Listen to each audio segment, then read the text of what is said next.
Ahead on NCBA's Cattleman to Cattleman. On this week's edition of NCBA's Cattleman to Cattleman, how a strong mineral program is protecting the health and value of beef cattle herds in Arizona. Plus, how being an NCBA member can help protect the future of the beef industry. And now, NCBA's Cattleman to Cattleman with host Kevin Oxner. Hello and welcome to this week's edition of NCBA's Cattleman to Cattleman. I'm Kevin Oxner. Thanks for joining us. Topping this week's cattle industry news, the National Cattlemen's Beef Association is working with the House and Senate Agricultural Committees to pass a full 5-year farm bill. After Congress failed to reach an agreement last year, the 2008 Farm Bill was extended until September 30th of this year. This version of the Farm Bill incorporates several priorities that NCBA fought for last year, such as no livestock title and maintaining conservation programs. NCBA Vice President of Government Affairs Colin Woodall says that although current fiscal concerns is the top priority in Washington, NCBA is continuing to push Congress to pass a farm bill before the deadline. We were also very optimistic there was going to be a farm bill by the end of 2012. Unfortunately, that's just not what we got. We're pretty disappointed that we didn't get a farm bill, and I think that there's going to be a lot of remorse over not getting that done. And the reason why is we have these major fiscal debates that still have to get done before we can actually do this farm bill. We've talked about sequestration. We're going to have a reauthorization or renewal of the continuing resolution that funds the government that's going to come up at the end of March. And then we have the big debate over the debt ceiling, which will happen in May. Until all three of these are put to bed and we know how much money is out there, it's going to be very difficult to write a farm bill. And that September 30th deadline is going to come very, very fast. So we do not share the optimism that we're going to get a farm bill. We'll probably see some other short-term extension, but we are working very closely with the House and the Senate Ag committees to try to get something done to make sure we maintain our priorities, which is no livestock title, make sure we keep all the marketing competition issues out of it, make sure we keep the HSUS, United Egg Producers Agreement, off of this bill, try to preserve conservation funding, try to preserve research funding, and also make sure that we reauthorize the disaster programs. That's really where we're going to be focusing. We recently had a chance to sit down with a few members of Congress to get their thoughts on passing a farm bill. We have more in this week's Cattlemen's Capital Concerns.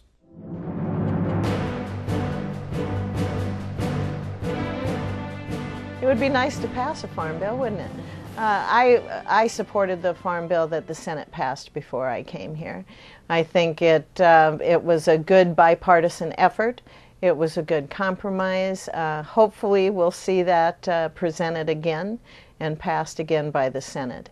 My concerns are, though, in dealing with the sequester, that if you count the direct payments in the Farm Bill as part of that balance that's talked about in order to meet the sequester, then why should we pass a Farm Bill? I'm afraid it's going to get pushed to the side. I hope that we do a Farm Bill. I was disappointed last year when the Senate passed the bill and the House didn't. They wouldn't take it up. And I think that there are, quite honestly, some political dynamics in the House that make it hard to do a farm bill, but we need to do one. I mean, if you look at agriculture, agriculture is one of the core strengths in the U.S. economy.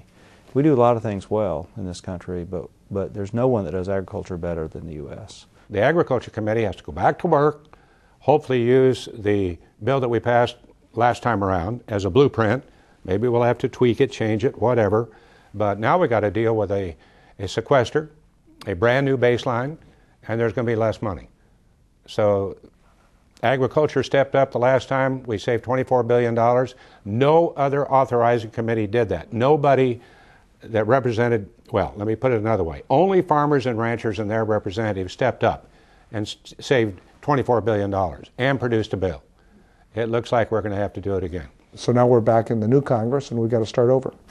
And I know the Senate's working on it. I've talked with Senator Stabenow and some of my other colleagues on the Senate side, and they hope to put together in some fashion the agreements that they had reached last year on a new farm bill. And everywhere I go across the state, I travel around in my Ford pickup, I hear about the questions on the farm bill. And I think it's the uncertainty that's bothering our ag producers the most. So let's just put a stake in the ground rather than continue like Washington does of just these one-year extensions, not putting any kind of permanence in place. Well, I think the Farm Bill that we will send out of the House, out of the Ag Committee this year, will look an awful lot like last year's. It won't be a carbon copy. There's some new people, new faces on the committee, but by and large I think we're going to see a Farm Bill that closely approximates last year's. The good news is I think we're actually going to get it on the floor. Now, what it looks like after it's been put on the floor and what we send over to the Senate, it's open to speculation, because there'll be a lot of amendments brought to the floor to address the House Farm Bill. And then hopefully we'll be able to reconcile that fairly quickly with the Senate. I think we will. And I think we'll get it done this year. The National Cattlemen's Beef Association works hard every single day to make sure your voice is heard in Washington, D.C. Won't you become an NCBA member and help protect our business and our way of life? Just give us a call at 1-866-USA-BEEF or email us at c2c@beef.org.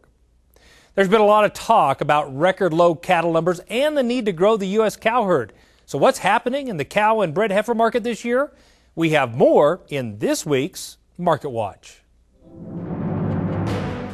Market Watch. And joining me in the studio is Troy Applehans, market analyst for CattleFacts. Troy, welcome back to our show. Great to see you again, Kevin. Well, I want to ask you about this cow herd. At the end of the day, what do you see happening currently, and what will happen in this commercial female market? We've transitioned, obviously, from the first couple months of the year, January and February, typically months that there's a significant amount of bred females available, whether it be cows or heifers. And then you transition to the spring calving time frame. And so the seasonal peak in prices for bred females is typically the first couple months of the year, right prior to calving. And so we're now into the pairs sector as we go forward, but we'll quickly transition into breeding season for spring calving operations. During the months of January and February, we saw both females in terms of cows and heifers averaging about $1,300 on a U.S. average. Obviously, there's regional differences. But going forward, we feel like that this is still probably one of the best commodities to own in the cattle sector. Mother Nature's been a big hindrance on the market, obviously. And going forward, we feel like the upside potential to the bred female market is probably anywhere from $200 to $500 a head if Mother Nature kind of cooperates with us a little bit. Yeah. We saw record low cow numbers January 1. Do you see expansion occurring in this cow herd?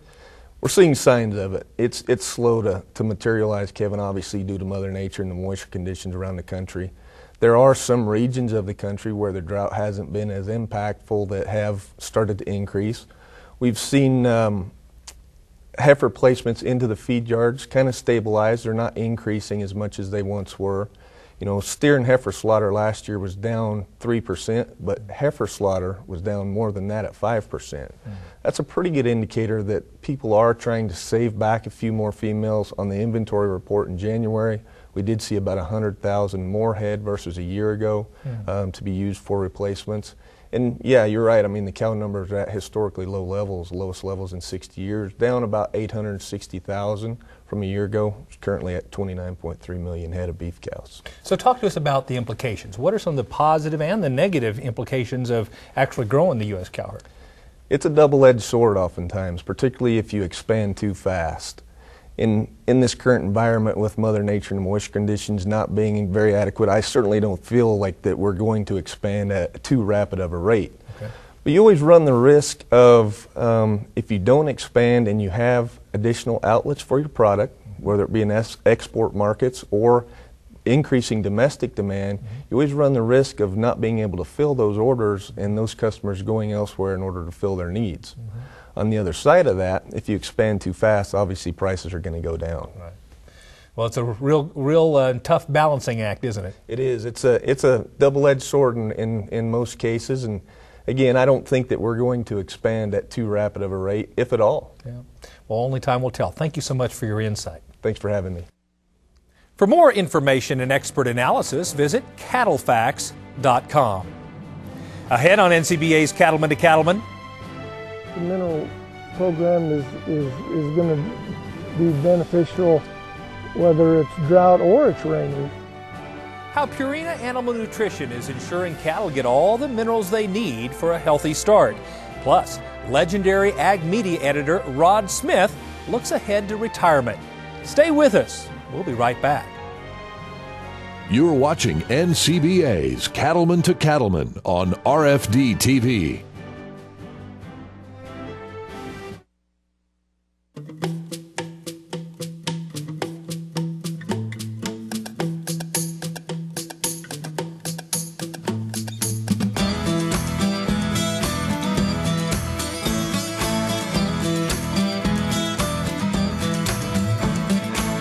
Grow more low-cost forage and improve grazing access by clearing out weeds and brush with these Dow AgroSciences herbicides. See your Dow AgroSciences representative or visit rangeandpasture.com. Respiratory disease is a significant animal health issue in the beef industry. It costs producers nearly $1 billion in lost profits each year, and it's the most prevalent disease in calves older than 30 days. So why not prevent respiratory disease before it steals from your bottom line? Vista Once protects your calves with the most complete respiratory disease coverage available, and Vision Blackleg vaccines can add 14 pounds per calf at weaning. For further information, contact your local veterinarian or animal health supplier. It's deer season savings time. Just in time to get you ready for hay season.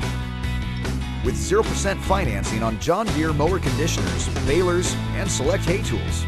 Plus, get 0% financing on all John Deere utility tractors up to 140 horsepower. It's the season for savings on hay tools and tractors. Deer season.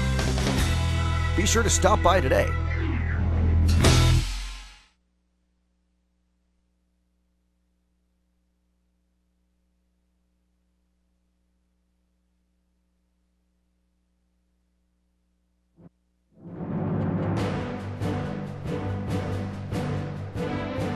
Welcome back. Whether you're a rancher in the mountains of California or the rolling grasslands of Florida, you know that your cattle need the proper minerals to be healthy and profitable. But knowing that every single cow in the herd is consuming an adequate amount is where the challenge begins. Cattleman to Cattleman reporter Matt Fleck has more from southeast Arizona. In my era, if you were a boy growing up, that you wanted to be one of three things: a cowboy, a fireman, or a policeman. And I chose to be a cowboy. Just 10 miles from the Mexican border, Guy Hudson is living out his dream as a cowboy by managing the Double E Ranch, a 20,000-acre commercial cow-calf operation.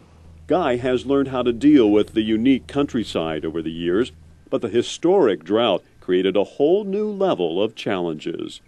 Everybody's cattle numbers are down a little bit, and when your cattle numbers are down, you cut your cow herd a little bit and cut your supplement and those types of things, and because your cow numbers are down, you make less money, and your calves you don't have as many calves to sell, and you end up weaning them a little early because you want to protect your cow and help her to have her next calf, and just financially is hard when we don't get the rain, especially in this Arizona desert. The severe drought, mixed with a tough landscape, makes the need for mineral nutrition more important than ever before. It was very difficult from the standpoint, we don't always have water available. We don't always have good pasture. Grass is always native grasses and browse, and so being able to keep your cattle in good condition, making sure that they have they cycle, that they have a good calf crop, that your calves that are weaned are a good wean weight. That's all really difficult for many of our ranchers out here across the state. It's just an unusual country. The mineral program is going to be beneficial whether it's drought or it's raining, because these grasses in this country don't carry everything that a cow needs. They're always deficient in something. So when you feed a mineral program, it's going to pick up the slack that this range doesn't provide. We also know that mineral it affects every aspect of a cow, from You know, from how she's going to lactate to how she's going to, her reproductive side of that. It also affects energy metabolism, protein metabolism, and also the bacteria in the rumen also have those requirements. And so when we don't have those minerals and they are deficient, that whole cow is deficient, and she just can't be an efficient product out on that pasture to really utilize everything. Guy has been using a mineral product from Purina Animal Nutrition called Wind and Rain to keep his herd healthy and profitable. And he says the results speak for themselves. My conception rates have probably gone up 10 or 12%, and my weaning numbers have also, and it just pays for itself. The cows in the background here, they're in good shape for this time of year for the condition of the country, and I think mineral has a lot to do with that. I weaned an 88% calf crop this year. In this drought condition and for this ranch in this part of Arizona, that's as good as you can do. Guy does a tremendous job with his cattle. He is thoughtful about the programs he wants to use. He is very in tune with what his cattle should look like, what the best management tools, and how he's going to maximize the resources he has to be able to get a better calf crop. He does a great job managing what could be construed as a very difficult environment to have cattle in.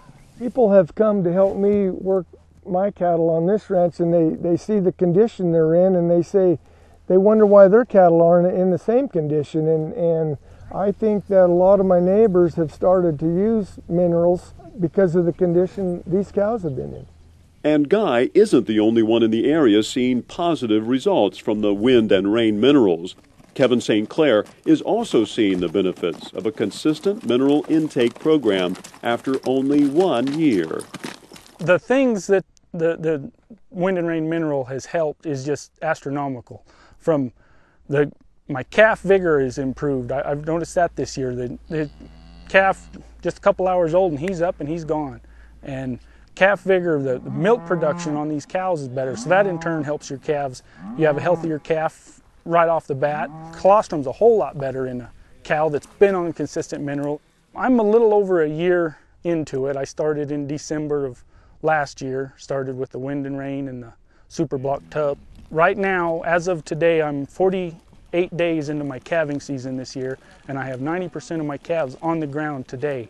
As we can see by looking at these calves on the ground, majority of all these cows have already had these calves, and you can tell they're a really uniform set, so they've all come pretty close together. And so from a management perspective and managing the feed program, he's done a really good job of implementing the program and managing it so it's successful. Kevin says despite the challenging terrain, making sure his cattle get the proper mineral nutrition, no matter if they are in a corral or on top of a mountain, is a top priority. We cover a little bit of all kinds of country. We go from low bottom rolling hill country to big rock bluff high country up on the forest. Wind and Rain mineral works really good. I feed the loose just because of logistics. It's hard for me in some of this country to get the big tub up to places so I can haul a 50-pound sack on my mule and go put it where I need to. Dr. Sanders says cattlemen don't have to wait until they see the herd's conception rates to know if a mineral program is working. He says you can tell by a change in the appearance of the cattle. One of the first things I really recognize in cattle is just hair coat a lot of times, and hoof quality, and you can just kind of see a better health aspect of that whole cow from how she looks. And I don't think it's anything different than what we see in human health, where we talk about wellness, and that's really what we're talking about with these cattle. Is we're just talking about wellness of these cattle, making them healthier. And if you have healthy cattle, then you're going to have better performance in those calves. We'll have more from Southeast Arizona when we return. Stay with us. We'll be right back.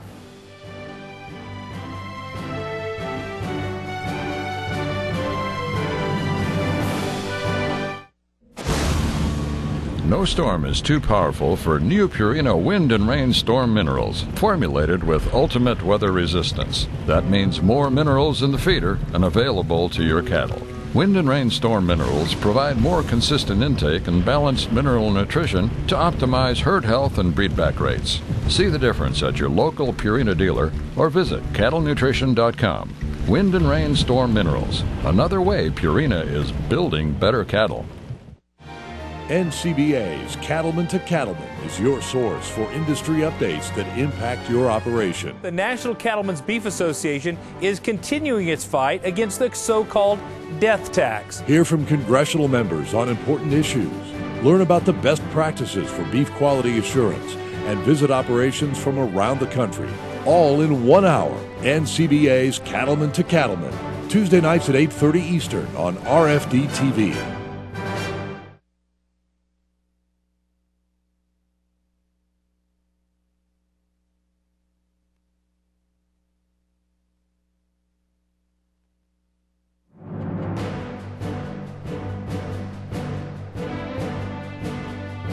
Welcome back.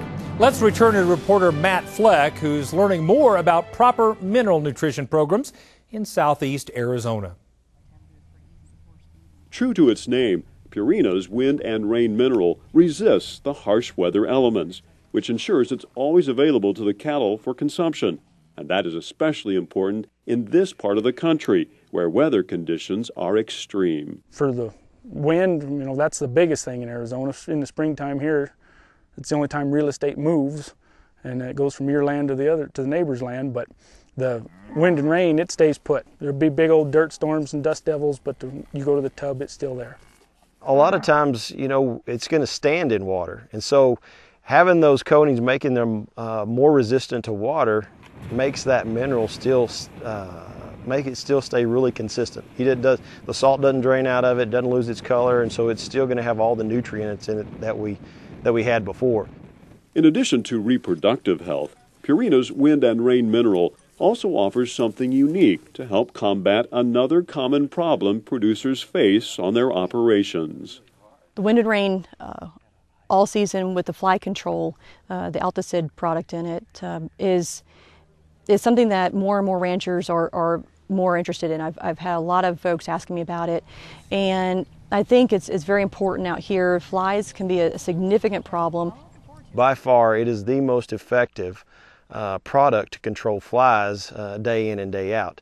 It's a more palatable product. The cattle eat it more consistently every day. There's some nice research on that to back that up, and so it has been the most effective in my experience all over the country where I've made those recommendations and consulted with other producers.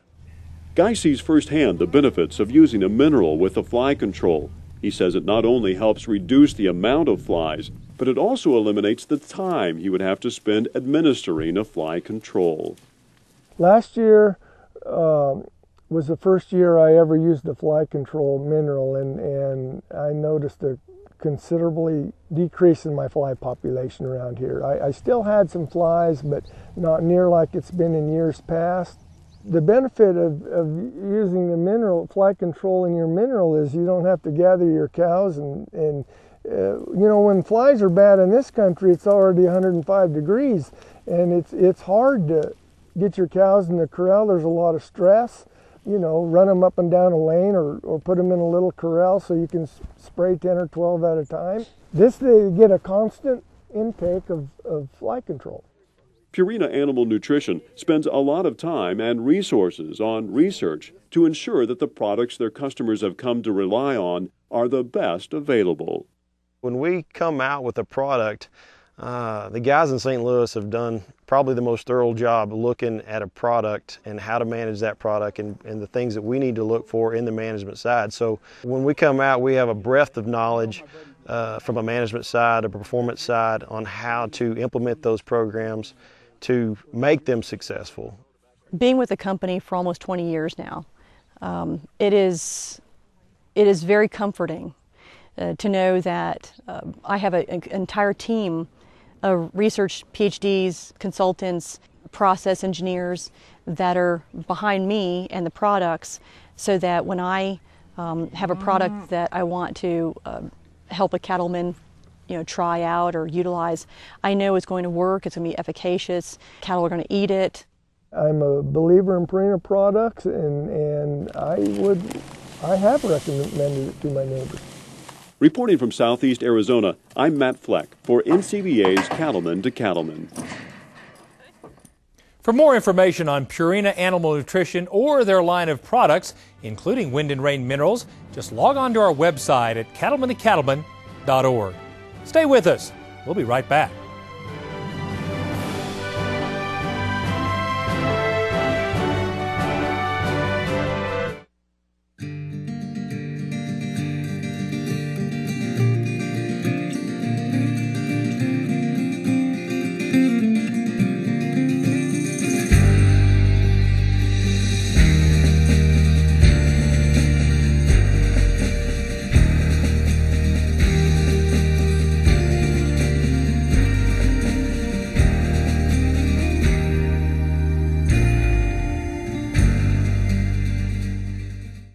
Hi there, I'm Joey. And I'm Rory, and welcome to our farm outside Nashville, Tennessee. When we go to work, whether it's on tour or here at home, we wear the West. That's right. Whether it's that perfect snap shirt or that perfect pair of boots, when you wear Roper, you wear the West. Learn more about us, Joey and Rory, and about Roper Western Wear at eroper.com. Telling the truth and being real, feeding my family a home-cooked meal. That's important to me.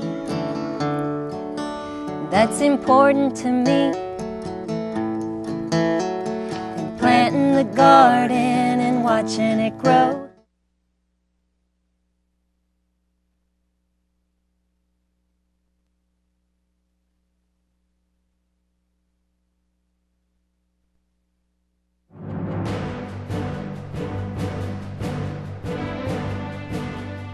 Welcome back. The National Cattlemen's Beef Association works hard to protect the interests of cattlemen and women across the country. We recently had the chance to ask a few folks about how NCBA helps them on a daily basis. It is my voice in the nation's capital. It is my voice whenever there is some type of recall. It is my voice to the consumer, letting them know that we produce a very secure and safe product.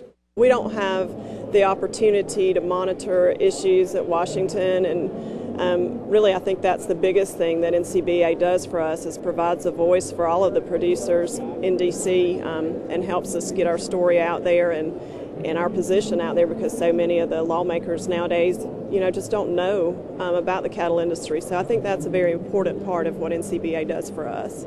I think NCBA has the ear and the credibility of the legislators in D.C. and when they want a true scientific answer, not an opinionated one, they go to NCBA and try to know what really is the situation and how would this law affect good or bad, and so I think they have the ear of Congress. I can't go to Washington every time there's an issue come up, but I know that NCBA is there. So without them there to protect our rights, which seem to me like we're being continually assaulted by environmental groups, all types of groups, NCBA is there every day to represent me. NCBA probably does so many things, so very many things, and it's easy to say they represent you when you can't go to Washington, and that is a very honest answer. But NCBA, whether they're working on trade negotiations, they're traveling with some of our trade negotiators, they're working with embassies around the world to open up our markets, just the fact of Japan opening up, with South Korea, with agreements with Mexico, all of those agreements that we as experts help facilitate trade, and fair trade, not just trade, but fair trade. I think we've missed the boat. NCBA, that's just one little tip. And here in the studio to talk about the benefits of being an NCBA member is Kate Maher, Director of Membership for NCBA. Welcome back to the show, Kate. Thanks, Kevin. Tell us, what are some of the big issues NCBA is working on behalf of members right now? Sure. We've got some big issues on our plate right now, whether it's trying to block potential expansion of the Clean Water Act, to working really hard to create some meaningful legislation and reform in border security and immigration so that it meets the needs of agriculture and immigrant labor and temporary labor, to continuing to expand access for U.S. beef in international markets. Of course, the two biggies are going to be the Farm Bill and the reauthorization of the Animal Drug User Fee Act, or ADUFA. one thing about it, the issues keep coming, but one thing about that is we're always there making sure that our members are well represented. And why is it important for people to be members of NCBA? As we work on these issues, you know, they really open the door for a lot of special interest groups to come in and work against us, especially in the Farm Bill and ADUFA. We've already heard that special interest groups are going to work through ADUFA to try to take away our use, our potential to use antibiotics in treatment of our animals. HSUS has said they're going to push through their legislation once again to try to get federal mandated legislation on production agriculture, and that's dangerous. More members mean that we have a louder voice. It's the cattlemen and women of this country that produce food every day for us, that know best what the industry needs, and they're the voices that needs to be heard. That's why it's so important that people join up and be heard against these groups that have a loud and strong voice. We can be just as loud and strong. So, Kate, NCBA already has a number of members, thousands of members actually. Why is it so important to constantly grow the numbers of members? We're definitely in the minority when you talk about groups like HSUS. There's more donors to HSUS than there are beef producers in the United States. Wow. It's incredible to think that they are the ones that are going to shape this industry unless producers get involved. It's really exciting, though, to think what can happen if all producers get off the sideline and get engaged and become members and make sure that their voices are heard and make sure that people know what we do every day for them. It's really exciting to think about that, but it takes people joining and shaping the policy of this association and the organization to make sure that it is what we need it to be. You've had a hectic travel schedule, I know, the last couple of months, attending lots of state events and so forth. What do folks tell you about the biggest benefits they see to being NCBA members? Well, hands down, the best part of my job is getting to travel and talk to producers. They're who I proudly work for every day, and I love speaking with them. I hear a lot of great comments on benefits of membership. Most people say the biggest benefit of NCBA membership is the staff that is in DC constantly working on their behalf. They know that that's what their membership dues directly support, and they know they're 24/7 for them. When they're in Ohio or California or Texas or wherever they may be caring for their cattle, we have staff in DC looking out for them on any issue that comes up day or night. And to me, I think that's the thing I hear the most is that it's the DC staff. People also enjoy discounts on Roper and Stetson boots. We've had a lot of good shopping experiences with that. John Deere equipment. People have saved thousands of dollars on their equipment. So it's fun to hear from producers that we can at least provide some value back to them to thank them for their support through their membership. Kate, thanks for your service to our organization and our industry. Thanks, Kevin.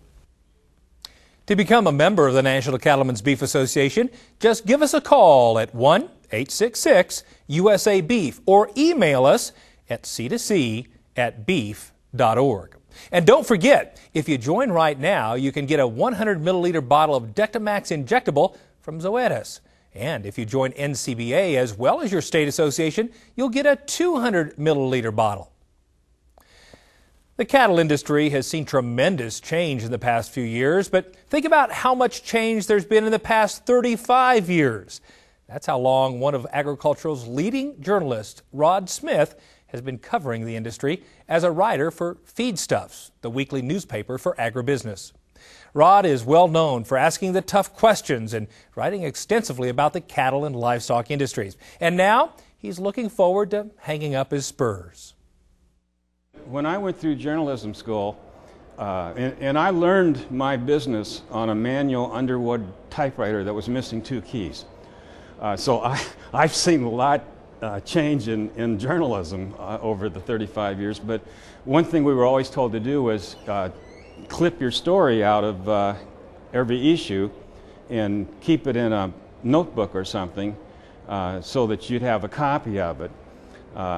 And so I've done that. So right now I have 35 black 3-ring notebooks with all the stories I've written. I started writing about animal welfare 25 or more years ago.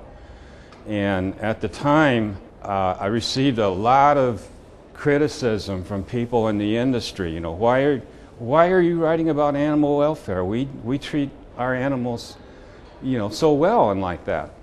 But I sort of became the first reporter, trade media or otherwise, to start writing about animal welfare, and that was kind of a big step forward for me in developing the kind of beat that I cover, the kind of stories that I do. Congratulations to Rod Smith on 35 years of serving feedstuffs and his readers, and for shedding light on the challenges that face all of us in the beef cattle industry. Stay with us. We'll be right back.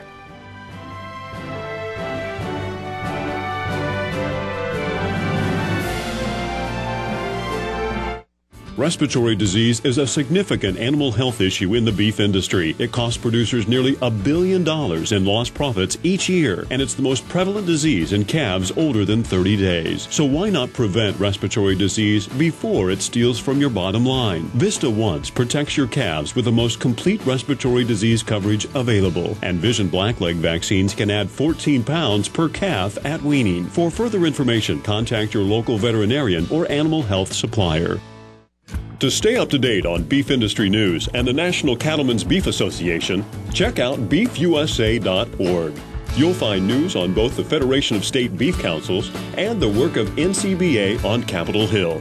Plus, link to NCBA programs like the blog, Beltway Beef, updates on the Cattle Industry Convention and NCBA Trade Show, and the latest from NCBA's Cattleman to Cattleman. Connect today at beefusa.org.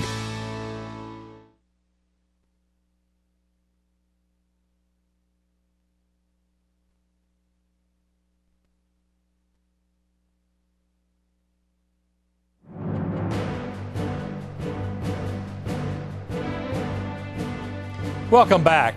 Last year, the USDA dramatically lowered the limits on the number of calories and protein available each day for students in their school meal programs. Well, that didn't go over well with Callahan Grund, a high school student in Sharon Springs, Kansas. He joined his teachers and fellow students to make a music video challenging that rule from the USDA.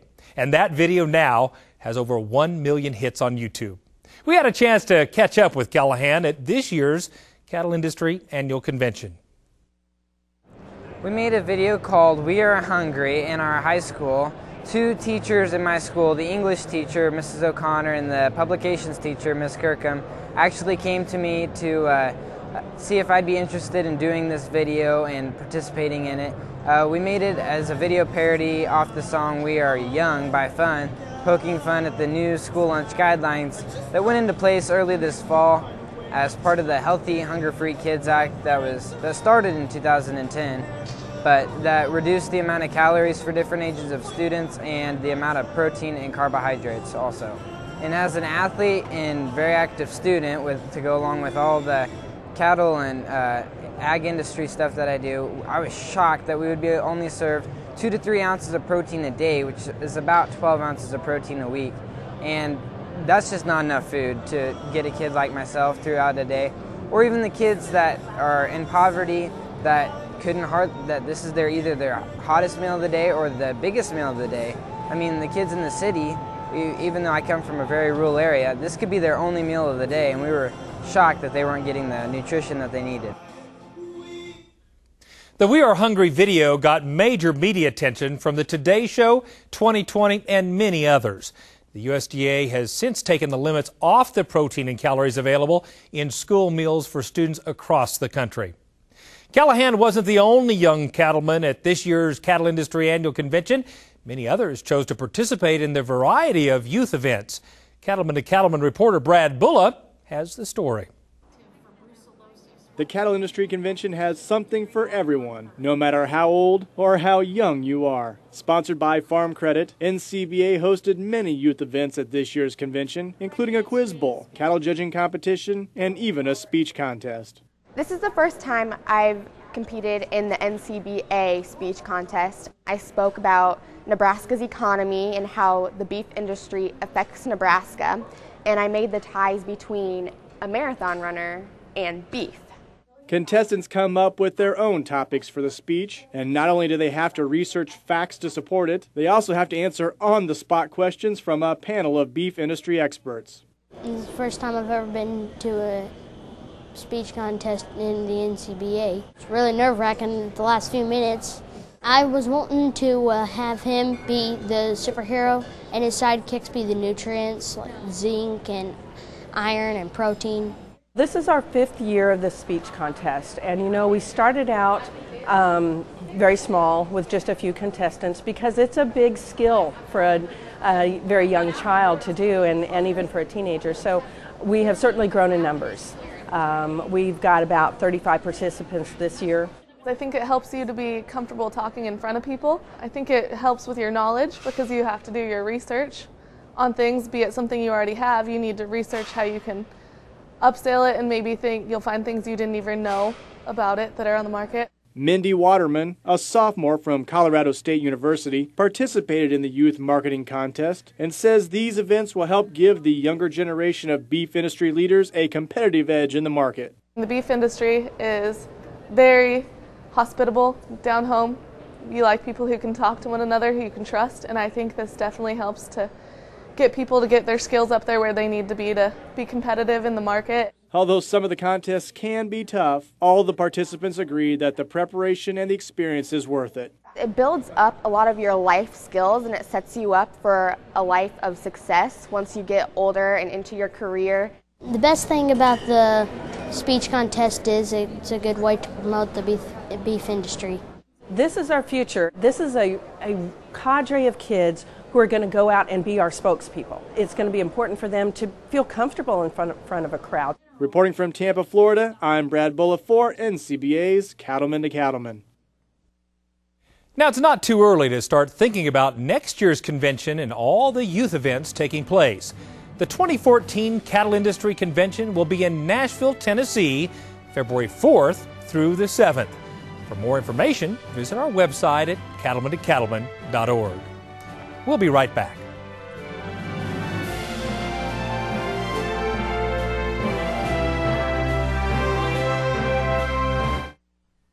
Tough trailers built for tough country. Big Ben Trailers manufactures a different kind of trailer, one that's built to put up with the rough conditions found on the ranch. Rugged build using heavy-gauge powder-coated steel and a 2x4 rectangle tube frame. There's a 1-inch gap between the side and floor, so there's no place for water or manure to accumulate and rust. Big Ben trailers are loaded with standard features: a lever-action hitch, a 3-foot escape gate, and a middle sorting gate, rhino lining along the front edges, and a receiver hitch to tow another trailer, chute, or other equipment. Tough and practical.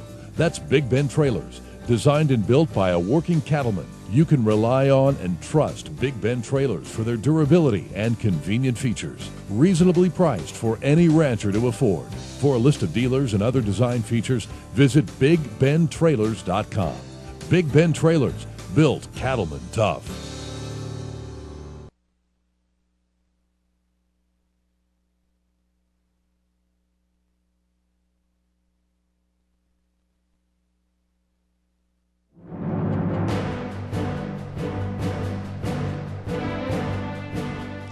Breakfast is the most important meal of the day, and there's no better breakfast than one that includes beef.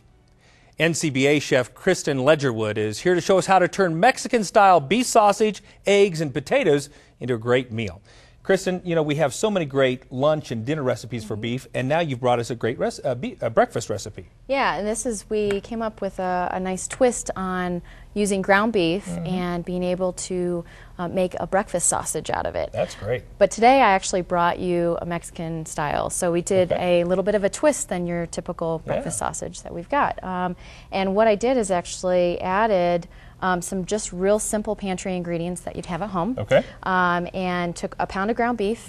Into the skillet we added in some smoked paprika, some chipotle chili powder, dried oregano, garlic powder, salt, and then red wine vinegar. Really? Yes. That sounds interesting. So it gives you that nice little tang with it. It gives it a nice little Mexican flavor. So, that's great. Yeah. So you've cooked the beef already, it looks like. Yeah, so I went ahead and cooked the beef. The one nice thing about this recipe is it's a one skillet recipe. So I cooked the beef ahead of time in the skillet here. We went ahead and drained it, pulled it to the side, and then I just took thinly sliced potatoes and onions, and I added those to my skillet. So I've already started this kind of getting it ahead of schedule here for us. And I'm just going to take off the lid here. We're going to give it a nice stir. What we're looking for is for our potatoes and onions to start a little cooked through, kind of translucent, I will. Okay. And we've got some really nice color on this. So we're at the point now where we're just going to go ahead and add our ground beef. Okay, just on top. Just add it to it right on top. Yep. So we're going to stir that in. Okay, very good. Okay. Beef and potatoes. Beef It's got and potatoes. a good start. That's right. This is a really nice recipe that you can make for your family. Yeah. And have breakfast on the table. You bet.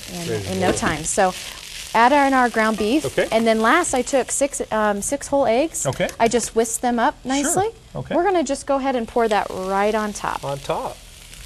Okay. Oh, that's outstanding. Just like that. Okay. Put those off to the side. We're going to just kind of, because of the size of your pan, if you need to, just move it around a little bit. Gotcha. Make it nice and totally even. Mixed yeah, you're wanting it to be nice and even in there. Very good. And then I just kind of give it a nice little spread here, because what we're going to do is actually we're going to put it in the oven now. Oh, gotcha. For how long? For about 15 minutes. Okay. Your key is you want to make sure that all the egg has been cooked through. It's not runny. So as long as you can kind of jiggle the pan and you don't see any liquid movement, you're right on. You're good to go. So we're just going to go ahead and pop that in the oven. Uncovered? Uncovered. Yep. 350. And this is our final product. And this is that is and it looks like you put some cheese on top of that now, huh? I did. So we added a little bit of a Mexican cheese blend that you can grab at the store. Also, you could use Manchego cheese if you want just a little bit of a different, more Spanish flair. So. Well, Kristen, it looks like a great recipe and a wonderful way to start the day. Very much so. It's got beef in it. So. Yeah, absolutely. Thank you for coming again. Thank you for having me. For this recipe and other great tasting beef recipes, just log on to our website at cattlemanandcattlemen.org.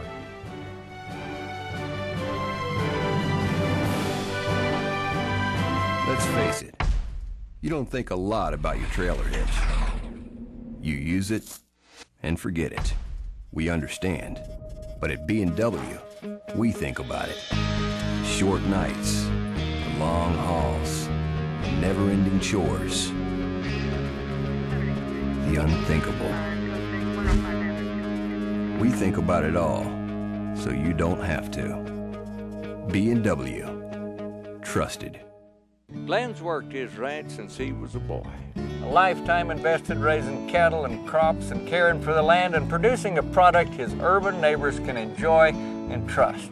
Well, why does he go that extra mile? So someday someone he loves can carry it on. IMI Global Third-Party Verification can be your partner in helping you to market wisely and responsibly in this new world where people care where their food comes from. Real people. Sherry, a ranch woman, said that her son had been a dutiful ranch kid, but he had other plans for the future.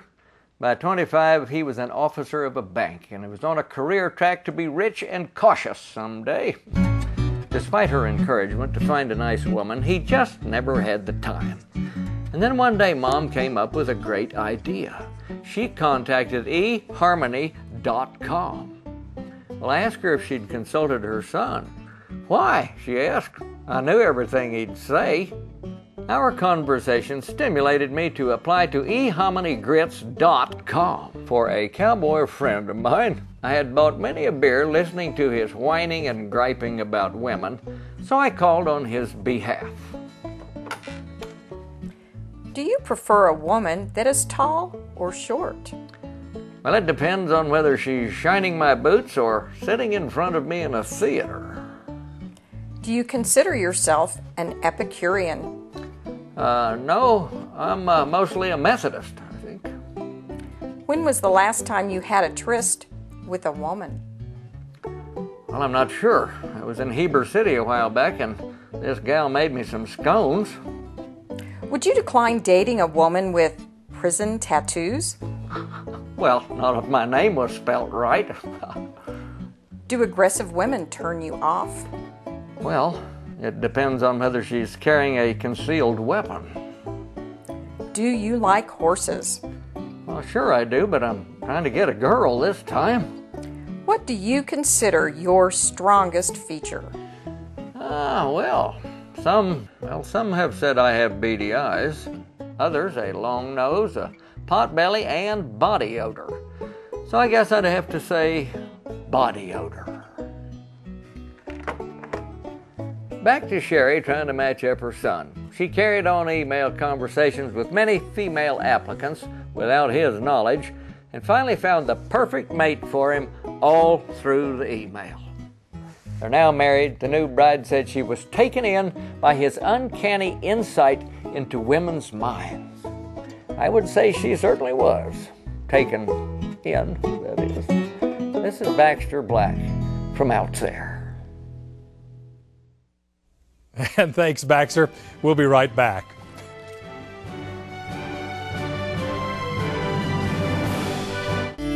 Ever wonder where the beef checkoff dollar goes and what it buys?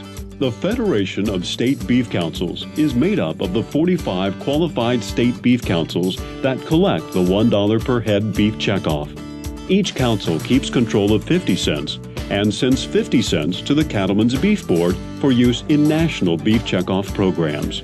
Many states also choose to send a portion of their share to the Federation to expand national and international efforts.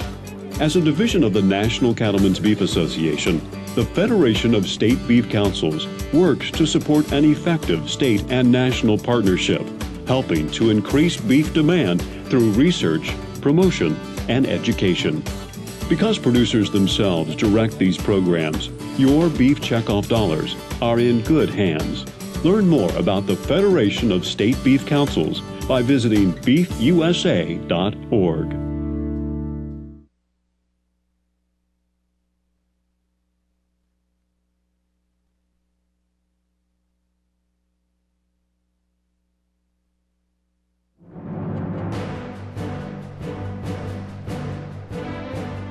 Welcome back. Let's have a look at this week's Legacy Photos.